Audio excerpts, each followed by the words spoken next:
Noche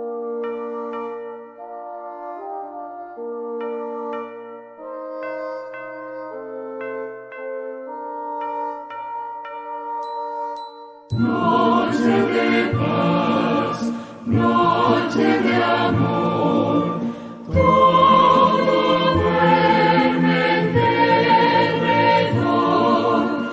Entre los astros se esparce su luz, bella anunciando al niñito Jesús. Brilla la estrella de paz, brilla la estrella de paz.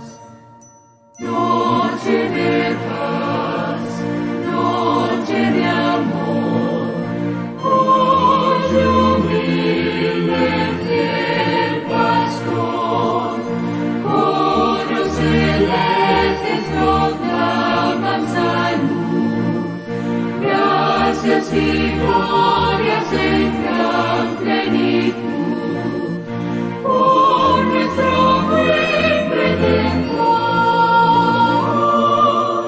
por nuestro buen Redentor.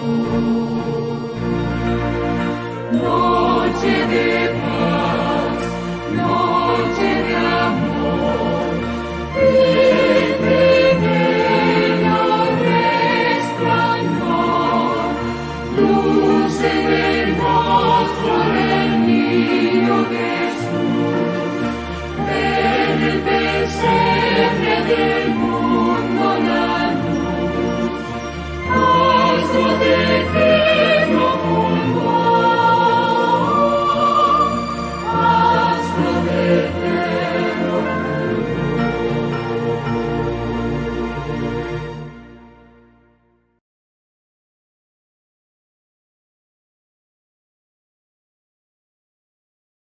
Vamos a ver algunas maneras de cómo debiéramos de celebrar la Navidad en esta ocasión.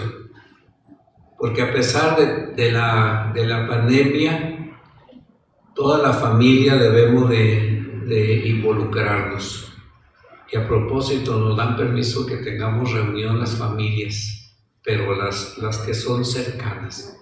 No la familia de mi tío Graciano que vive en Nueva York, no todos los que son cerca. Y si lo vamos a hacer así, pues involucrémoslo, hagámoslo bien.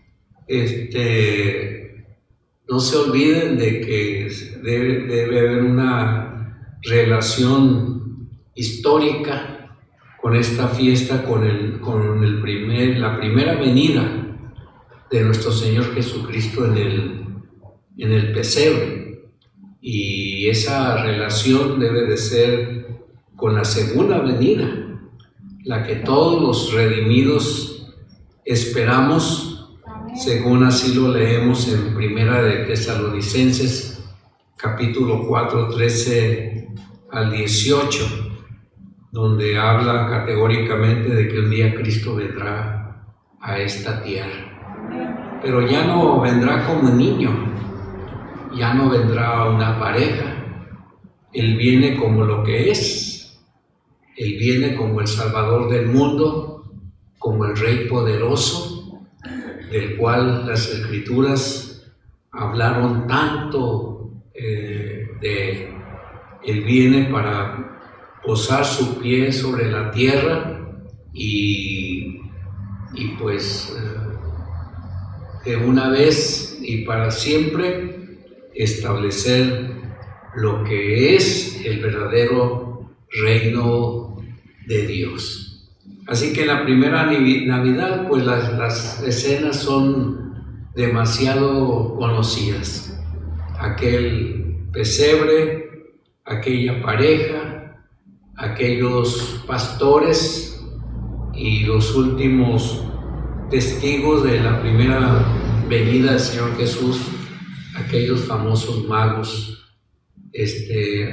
astrónomos y astrólogos que venían de tan lejos para cerciorarse a sí mismo de que había venido el Señor Jesucristo. aquella estrella que se movía según la escritura. Ahora los científicos salen con que era una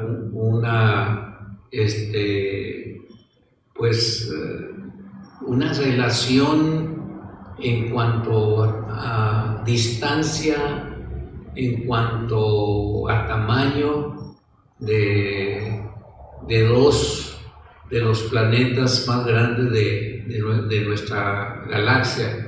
Creo que es Júpiter y Saturno, creo que son los que mencionan mucho, que incluso en estos días van a juntarse una vez más y todos los científicos dicen, miraremos la estrella de Belén, porque hace 800 años apareció esa misma conjunción de planetas.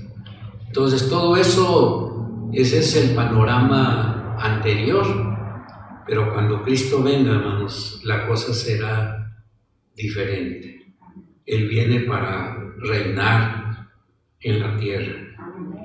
Y claro, su reino continuará por los siglos de los siglos en su morada celeste, que es inexplicable cómo esas cosas ocurrirán, pero ocurrirán, no cabe duda. Así que la primera cosa que vamos a ver para celebrar esta Navidad, hermanos, siempre que podamos, expliquemos la Navidad bíblicamente.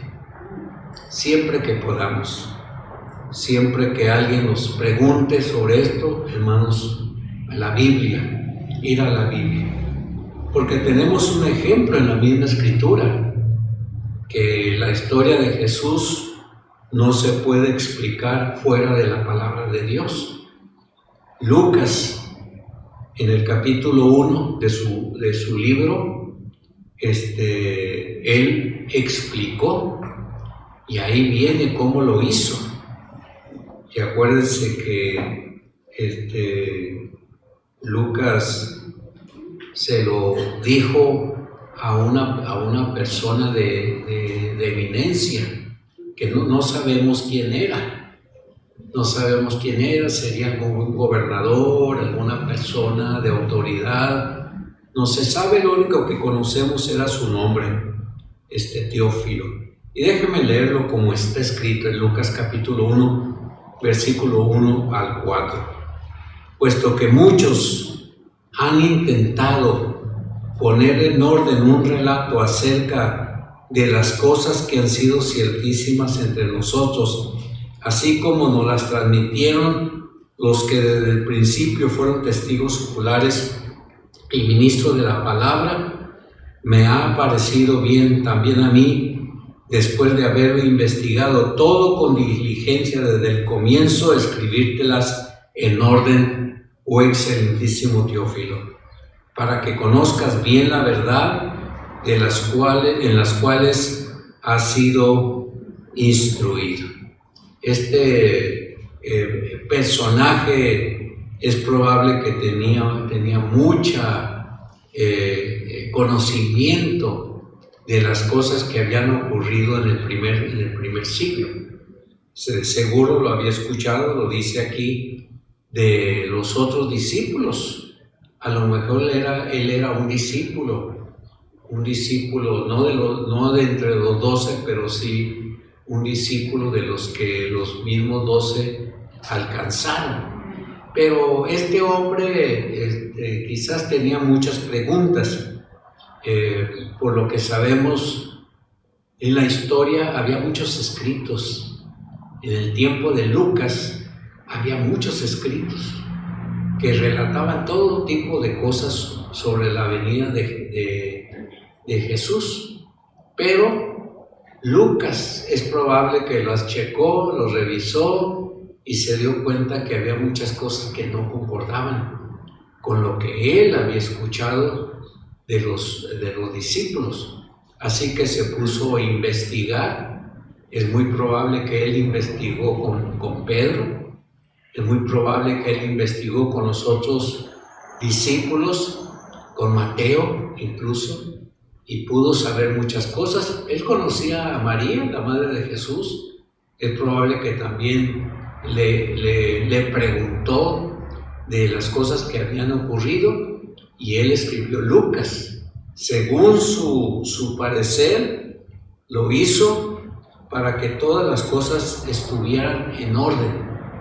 Ese es un detalle que nosotros debemos de entender. Si explicamos la Navidad según la Biblia, es precisamente para eso, para que no digamos cosas tontas, para que no digamos cosas que nadie nos ha dicho, para que las personas lleguen al conocimiento de la verdad, que es a lo que se le dice a Teófilo, para que conozcas bien la verdad de las cosas en las cuales has sido instruido. Esto me llama mucho la atención. La palabra dirige, la palabra enseña, pero hermanos, la palabra solidifica lo que ya de por sí hemos estado estudiando. Por eso ahora, qué gran privilegio, ¿verdad? Tenemos la palabra de Dios, empezamos a leer algo, se nos viene algún pensamiento que yo digo que Dios lo pone en nuestro corazón, y empezamos a buscar, y con una buena concordancia damos con los pasajes que también hablan de lo mismo, y nuestro corazón se llena de regocijo por haber entendido una verdad. Imagínense lo que pasa a la mente, ¿no? La mente deja de estar buscando en falso. La enseñanza que nos llega es la verdadera, porque el Espíritu Santo no va a enseñar una cosa diferente. El Espíritu Santo no va a enseñar una cosa que Dios no ha dicho que enseñar. Esa es la ventaja que tenemos por leer la palabra. Hoy en día se escuchan muchas cosas por la cuestión del tiempo, se dicen muchas cosas, pero cuando recordamos lo que Dios dice, nos damos cuenta que no, que nada de lo que nos dicen en la televisión o en el internet va de acuerdo con lo que hemos leído. Y ese es el plan de Lucas, y ese es el plan de explicar la Biblia a la gente.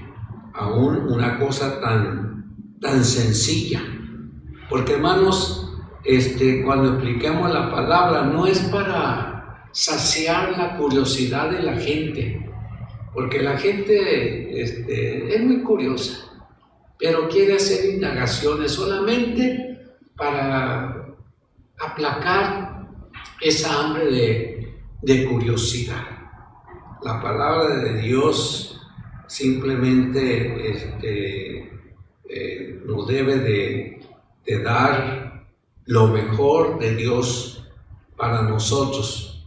Vamos a explicar la historia de Jesús para que las personas vengan a los pies de Cristo, se dobleguen ante su presencia, rindan sus vidas a Él, clamen por misericordia y perdón de pecados, como lo hicieron todos estos personajes que mencionan los primeros versículos de Lucas y de Mateo. Los pastores dice que vinieron y se arrodillaron.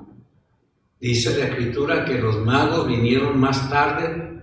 Los magos vienen como 3 años después del nacimiento de Jesús, y aún con todo ese tiempo, hermanos, los magos reconocieron la deidad de Jesús, y dice la palabra que se arrodillaron, que se postraron, que le adoraron, y luego hicieron algo grandioso: ofrendaron lo mejor que traían. Nuestro Señor Jesús, cuando vino a esta tierra, creó un evento que cambió la historia, y este evento puede cambiar nuestra misma historia. Cuando creímos en el Señor Jesús, alguna vez en el paso de nuestra vida, hermanos míos, tenemos que decir que cambió todo. Cambió todo.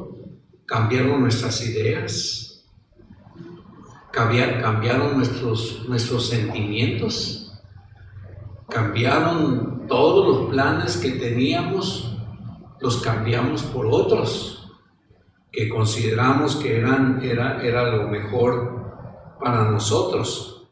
Y es que ese es el propósito de Dios, cambiar nuestra existencia.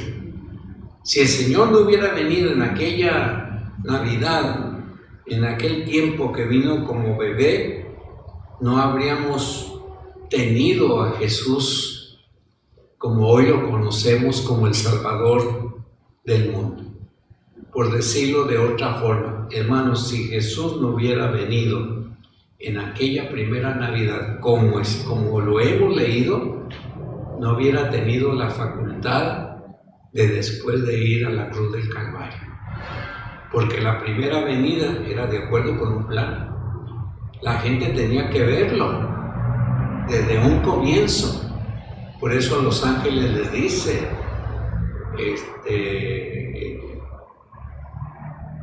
los ángeles cuentan a aquellos pastores cuál es el propósito de la venida de aquel Mesías. Y era, dice, para salvar a la humanidad de nuestros pecados. La cruz del Calvario hizo esto posible, así que esta realidad no va a cambiar, no puede ser cambiada. Y aunque los hombres prediquen otras cosas, hermanos míos, lo que está en la Biblia no puede ser cambiado. Así que qué bueno que el Señor Jesús vino como un bebé y las manos, los brazos de María y de José recibieron a aquel niño indefenso, pero pronto creció y cumplió con su papel y con su ministerio y no lo pudieron detener. No lo pudieron detener. Hermanos, ni la misma muerte lo pudo detener.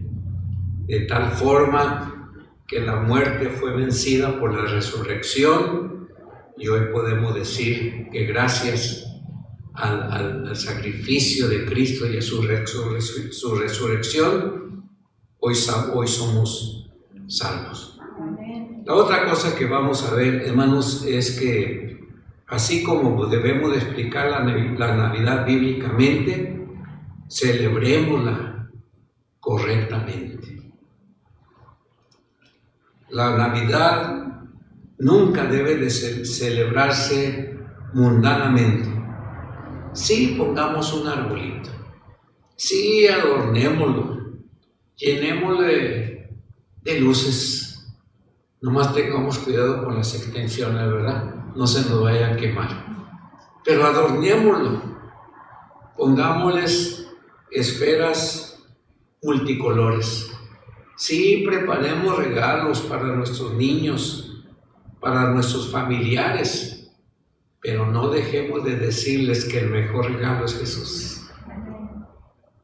Aunque ellos reciban algún regalo costoso, digámosle, el regalo que costó más fue el Señor Jesús, porque dio su sangre carmesí por nuestros pecados, y la sangre de Cristo es valiosa, cuesta más que el oro, cuesta más que la plata, cuesta más que cualquier bien en el mundo que consideremos de mucho valor. Sí, preparemos ricos platillos como los que se han preparado en otras ocasiones, a lo mejor ahora deben de ser mejores, pero digámosles a la gente, a nuestra familia, a nuestros niños, que lo que estamos probando no se asemeja en ninguna manera al maná del cielo. Porque el maná del cielo era sabroso, era comestible según la Escritura del Antiguo Testamento, pero aquel maná que bajó del cielo, ese era solamente un tipo de Cristo, porque cuando el Señor Jesús estuvo aquí, Él se presentó como el pan y como el agua de vida. Y Él se presentó como el único alimento que sacia el hambre más profunda que los seres humanos pueden tener, así como el agua de vida. A la mujer samaritana en Juan 4, versículo 13 al 15, Jesús le dijo: todo el que bebe de esta agua volverá a tener sed, pero cualquiera que beba del agua que yo le daré, nunca más tendrá sed, sino que el agua que yo le daré será en él una fuente de agua que salte para vida eterna. La mujer le dijo: Señor, dame de esta agua para que no tenga sed, ni venga más acá para sacar. Es como si le hubiera dicho en otras palabras: ahora dame de esa agua para que yo no vaya a ninguna parte a tratar de conseguirla. Así que sáciame de esa agua. Hermanos, cuando hablamos de la venida de nuestro Salvador y Señor, que es vital y crucial para todos los seres humanos. Los seres humanos no pueden ser salvos si cada uno de ellos en lo individual, en lo particular, no rinde su vida a Dios. Si no pide misericordia por sus pecados, la salvación no puede llegar a ellos. Por eso los mensajes navideños que hoy se escuchan, hermanos, son tan triviales y tan falsos, porque hablan de una salvación que no todos los seres humanos van a recibir. En esta temporada de Navidad, y ya viene la fecha, ¿no?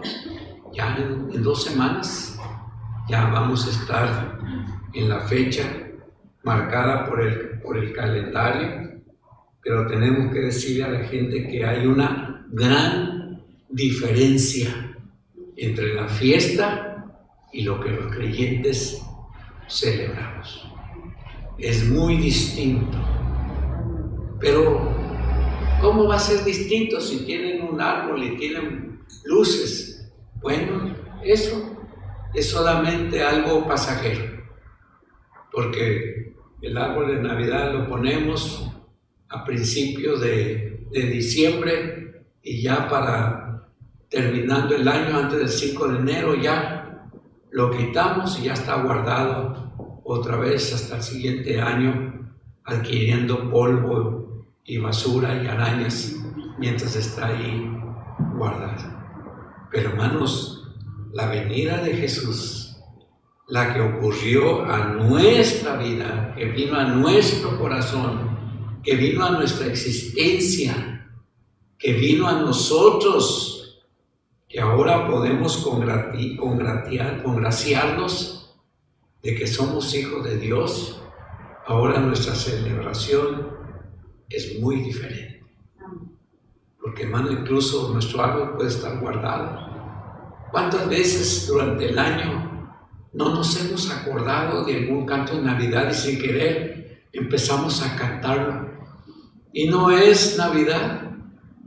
Y nadie nos dice nada porque estamos cantando. A lo mejor se ríen un poquito. Míralo, cantando cantos de Navidad, y ya no es Navidad todavía. Porque podemos decirle: es que es la celebración que yo practico de todos los días, y se me vino ese canto en especial a mi vida. Y esto es una manera de celebrar correctamente la Navidad. Por eso decía: no la celebre mundanamente, como el mundo la celebra. Esta es la temporada cuando más se vende licor. Esta es la temporada cuando más la gente pierde el control de sus hábitos incluso, y después sufre por lo que ha hecho. Los creyentes no. Los creyentes seguimos adelante siempre con el pensamiento de que Jesús es real, su venida fue real, todo lo que Él hace es real, y aquí estamos todavía viviendo. ¿No le parece? Bendito sea Dios. La tercera cosa que vemos, cómo celebrar la Navidad. Hermanos, conectemos la Navidad con la segunda venida. Hace rato dijimos, tiene que haber una relación entre la primera venida y la segunda venida. Tiene que ser una conexión bien hecha, por eso de ahí el uso de la palabra, para incluso esto explicarlo, porque leemos en Apocalipsis 1:7, leemos, he aquí que viene con las nubes, y todo ojo le verá, aún los que le traspasaron. Todas las tribus de la tierra harán lamentación por él, sí, amén. Y cuando vemos en el capítulo 19 del mismo libro de Apocalipsis, versículos 11 al 16, corroboramos esta segunda venida. Vi el cielo abierto, y aquí un caballo blanco, y el que lo montaba se llamaba Fiel y Verdadero. Y con justicia él juzga y hace guerra. Sus ojos son como llama de fuego. En su cabeza tiene muchas diademas, y tiene un nombre escrito que nadie conoce sino él mismo. Está vestido de una vestidura teñida en sangre, y su nombre es llamado el Verbo de Dios.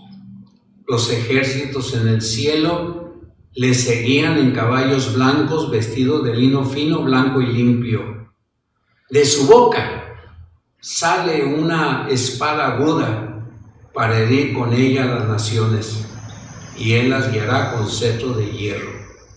Él pisa el lagar del vino del furor y de la ira del Dios Todopoderoso. En su vestidura y sobre su muslo tiene escrito el nombre Rey de Reyes y Señor de Señores. Uno debiera de conectar con una facilidad asombrosa estas dos venidas y hacer celebración por las dos. En la primera venida el Señor Jesús dio una esperanza para los creyentes. Por eso Simeón, el anciano que estaba en las puertas del templo, cuando vio a aquel niño ser traído al templo, no dice la Escritura que lo tomó en brazos y que dio gracias a Dios. ¿Y cuál fue la frase que utilizó? Porque mis ojos vieron tu salvación. Porque tus ojos vieron tu salvación. Así que Simeón tenía una esperanza especial. Lo mismo la dama que vivía en uno de los anexos del templo, porque el templo tenía muchos anexos, y esta mujer ahí se la pasaba. Después de viudar, se fue a vivir al templo. Se fue y trabajó en el templo. Yo creo que era parte de los ujieres o parte de los conserjes, no sabemos.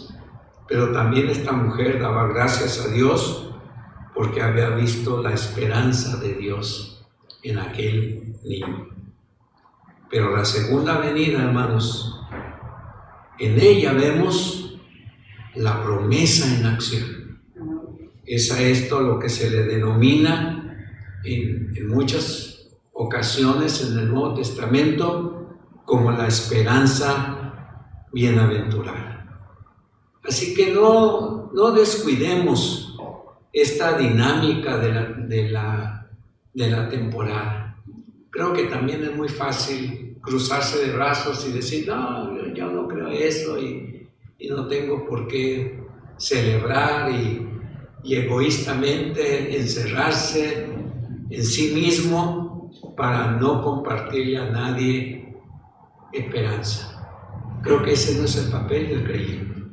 Sí, ahorita por la cuestión de la pandemia tenemos que estar en nuestras casas, no podemos salir con mucho tiempo porque nos estamos cuidando, pero habrá gente que nos llegue a nuestra casa, incluso los que van de paso pidiendo alguna cosa. A mi casa llegan a menudo muchos de estos jóvenes que trabajan o por lo menos que están en esos centros de readaptación pidiendo latería.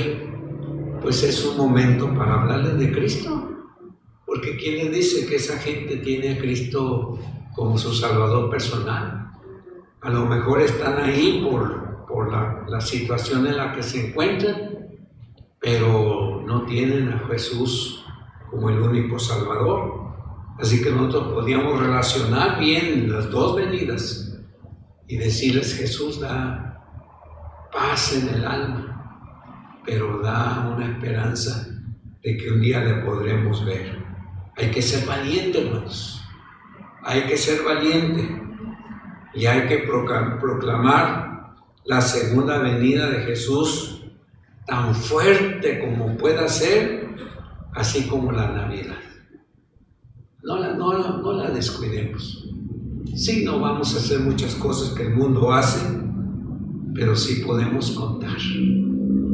Y ahora que tenemos la facilidad de las computadoras y de las impresoras en nuestra casa, preparemos pequeños folletos bíblicos, como los que saca Sociedad Bíblica cada año, que no son más que resúmenes de textos de Lucas y de Mateo para hablar de la segunda venida de Cristo Jesús.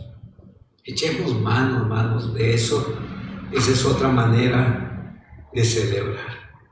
Y como dijimos, si Él es nuestra esperanza bienaventurada, en cuarto lugar, demos un mensaje de esperanza fielmente en esta Navidad y en todas las que vengan. Mateo 1, 18 al 23 nos cuenta la historia. El nacimiento de Jesucristo fue así. Mateo lo escribe. Fue así. Su madre María estaba desposada con José, y antes de que se unieran, se halló que había concebido del Espíritu Santo.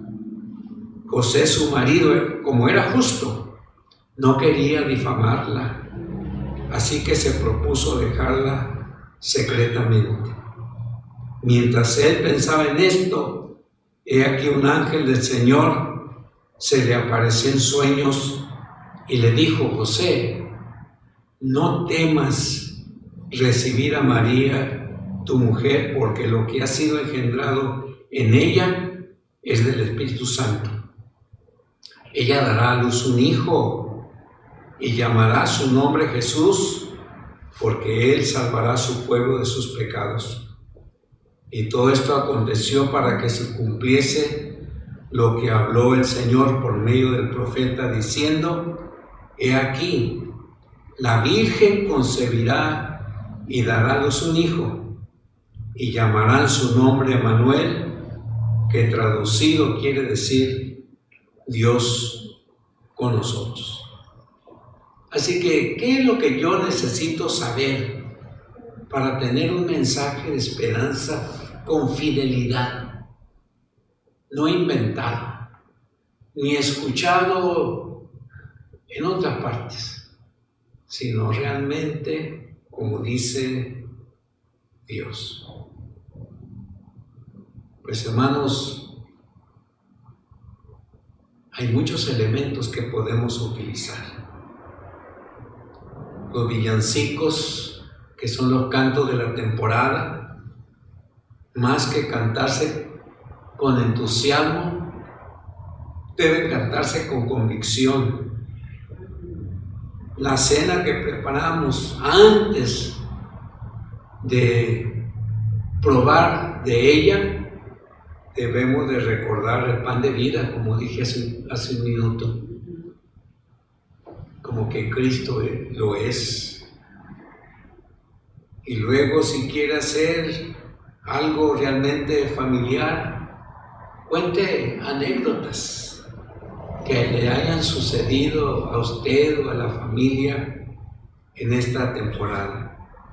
Le voy a decir que no se asuste porque los niños cuentan, porque también los niños tienen sus historias de cosas que les han ocurrido en la Navidad. Así que permítales a ellos que las cuenten y luego, hermanos, lean la Biblia. Al cabo nomás tenemos 2 capítulos, uno en Lucas y uno en Mateo, que cuentan la historia. Y ya sabe que muchos de nuestros niños ya saben leer. Permítales que ellos lean así en su vocabulario que apenas comienza y gócese con ellos porque están leyendo la palabra de Dios y están leyendo el nacimiento. Y luego explique que en Cristo Jesús hay esperanza. Y como dijimos hace un momento, en Cristo Jesús hay una esperanza bienaventurada y solamente en Él se puede vivir, solamente en Él se puede existir, solamente en Él se puede sobrevivir y solamente en Él un día estaremos con Él para siempre, porque esas cosas han de ocurrir. Y termino diciéndoles, hermanos, recordemos que todos nosotros, los que hemos aceptado a Jesucristo como nuestro Salvador, celebramos la Navidad de un modo distinto, porque somos diferentes. Hermanos, no somos un pueblo como cualquier otro. Somos un pueblo especial. Dice la palabra de nuestro Dios en Mateo 12:11. Cuando entraron en la casa, vieron al niño con María su madre y postrándose le adoraron. Y entonces abrieron sus tesoros, le ofrecieron presentes, oro, incienso y mirra. Y estos 3 elementos que la gente acostumbraba dar en sus ofrendas se juntaron, porque los dioses que existían en el tiempo del Señor Jesús solamente esperaban cierta clase de ofrenda, pero no el niño Jesús. Le ofrecieron realmente lo que él necesitaba. El oro siempre ha significado la realeza, siempre ha significado la divinidad. Y Jesús es Dios. Como leímos en Apocalipsis, Él es Rey y Rey de Reyes. El incienso significaba adoración, va muy relacionado con la alabanza, con lo que se le ofrecía a los dioses falsos. Pero en el Señor lo recibe porque Él es Dios. Y además el incienso va muy relacionado, hermano, con la oración. Porque dice en el libro de Apocalipsis que en una reunión de adoración se ofrece incienso.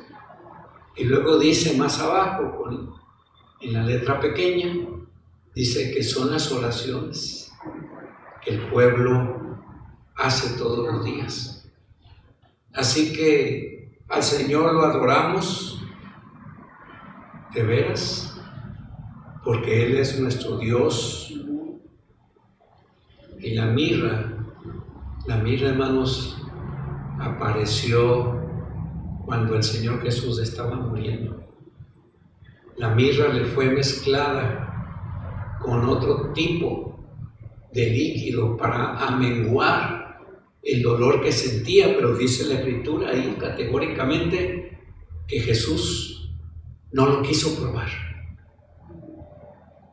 Así que la mirra significa sacrificio. Significa sacrificio. La mirra también se utilizaba para preparar los cuerpos. Y Jesús fue preparado en ello. Y esto para nosotros nos hace dar este conocimiento. Hermanos, Jesús realmente murió. No se asemejó su muerte. Los discípulos no hicieron nada. Los discípulos estaban escondidos, temblorosos en la muerte del Señor Jesús. Pedro andaba a las escondidas. Si alguien lo reconocía, se movía del lugar. Y lo negó una y otra vez hasta que el gallo canta. Y Pedro se dio cuenta de lo que había hecho. La muerte de Jesús fue real. Realmente murió. Simplemente dice la Escritura que cuando los soldados se acercaron, porque ya se acercaba la hora de las 6 de la tarde, cuando no debía de haber ningún cuerpo colgado porque se acercaba el sábado, dice que los soldados apresuraban la muerte de los que estaban colgados. Pero fueron con un ladrón, le quebraron las piernas, y fueron con el otro y le quebraron las piernas, porque ambos estaban vivos. Pero cuando fueron con el Señor Jesús, se quedaron sorprendidos que Jesús había muerto. Quizás recordaron lo que había ocurrido minutos antes, cuando el cielo se oscureció, la tierra tembló y el soldado extendió su lanza para penetrar aquel cuerpo inerte, y dice la Escritura que de su herida brotó solamente agua, en señal de que él ya había fallecido. Y el soldado, mirando aquel cuerpo muerto, dijo: verdaderamente este era Hijo de Dios.